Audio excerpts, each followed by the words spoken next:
JETRO बताता है कि 80% कंपनियां भारत में एक्सपांड करना चाहती है और 75% ऑलरेडी मुनाफे में है।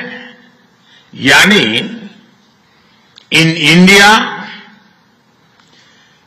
Capital does not just grow, it multiplies. Prime Minister Narendra Modi on Friday underlined India's growing appeal for global investors, stating that in India, capital does not just grow, it multiplies.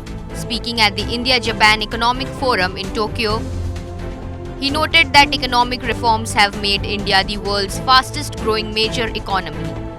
Citing Jetro data, PM Modi said 80% of Japanese firms plan to expand in India, with 75% already profitable.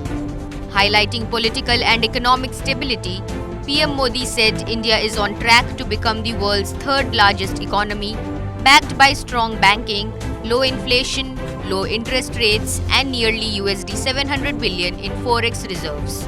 He attributed this progress to the government's reform, perform, transform approach, pointing to GST and ease of doing business reforms such as single window approvals. On bilateral ties, PM Modi stressed Japan's long-standing role in India's development, from metro projects to semiconductors. He noted Japanese investments exceeding USD 40 billion, including USD 13 billion in private investments in the past 2 years. This is PM Modi's first standalone visit to Japan in 7 years, where he is currently holding the 15th annual summit with Prime Minister Shigeru Ishiba. He will next travel to Tianjin, China for the SCO summit on August 31st and September 1st.